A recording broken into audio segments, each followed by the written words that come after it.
Knowledge லூமின் அறிவொளி YouTube சேனலுக்கு வருகை தரும் அனைத்து நல் உள்ளங்களுக்கும் வணக்கங்கள். ஆச்சரியம் தரும் அதிசய உயிரினங்களில் நாம் இன்று காணப்போகும் உயிரினம் ஆந்தைகள். ஆந்தைகள் பற்றி பார்ப்பதற்கு முன்னால் நமது நாலேஜ் லூமின் அறிவொளி சேனலை சப்ஸ்கிரைப் செய்யாதவர்கள் சப்ஸ்கிரைப் செய்து பெல் ஐக்கானை கிளிக் செய்து கொள்ளவும்.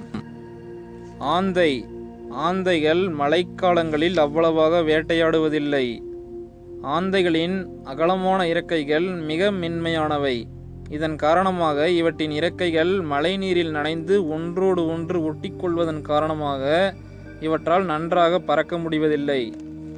எனவே ஆந்தைகள் மழைக்காலங்களில் வேட்டையாடுவதில்லை. சின்னஞ்சிறு விலங்குகள், சுண்டெலிகள் போன்றவற்றை பறவைகள் தங்களின் உணவாக பிடித்து வரும் பட்சத்தில் அவை பறவைகளின் இறக்கை படபடக்கும் சத்தத்தை கேட்டு தப்பிக்கும் வழக்கத்தை வைத்துள்ளன. ஆனால் ஆந்தையானது எவ்வித ஓசையும் எழுப்பாமல் அமைதியாக பறந்து சென்று தனது இரையை பிடிக்கும் ஆற்றலை பெற்றுள்ளது. ஆந்தைகளின் இறக்கைகள் அகலமாக. ஆந்தைகளுக்கு 3 கண் இமைகள் அமைந்துள்ளன.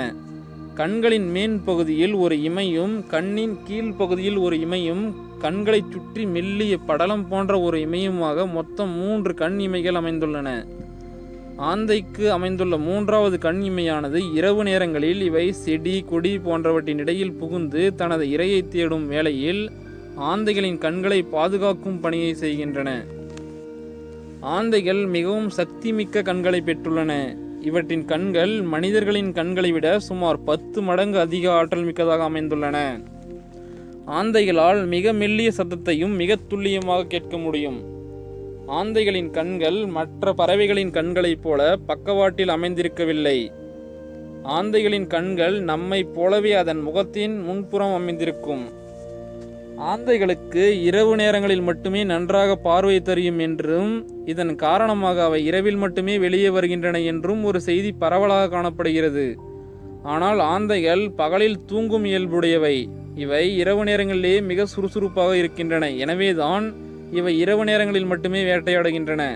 மற்றபடி பார்வைக்கும் இந்த கருத்துக்கும் எந்த சம்பந்தமும் இல்லை. ஆந்தைகளின் மூக்கு மிக கூரானதாக அமைந்துள்ளது.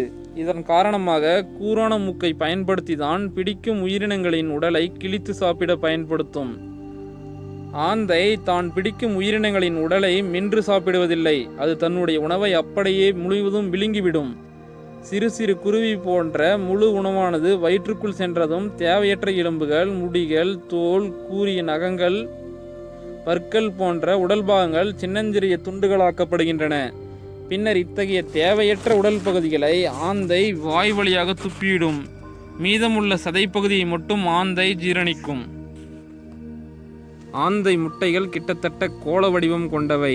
ஆந்தைகள் அவற்றின் வகையை பொறுத்து 12 வரையிலான முட்டைகளை இடுகின்றன. பாறைகளின் விளிம்பிலோ மரங்களின் வெறும் உதிர்ந்த இலைகள் இறகுகளின் மேலேயோ முட்டையிடும். இவை அடைகாக்கும் 15 முதல் 35 நாட்களில் குஞ்சுகள் பொரிக்க ஆரம்பிக்கும். இந்த தகவல் பிடித்திருந்தால் இந்த பேஜை லைக் செய்யவும். மேலும் இது போன்ற சுவாரஸ்யமான தகவலை பெறுவதற்கு நாலேஜ் லூமின் யூடியூப் சேனலை சப்ஸ்கிரைப் செய்து பெல் ஐக்கானை கிளிக் செய்து கொள்ளவும். மேலும் இந்த தகவலை நண்பர்கள் உறவினர்கள் அனைவருக்கும் பகிர்ந்திடவும்.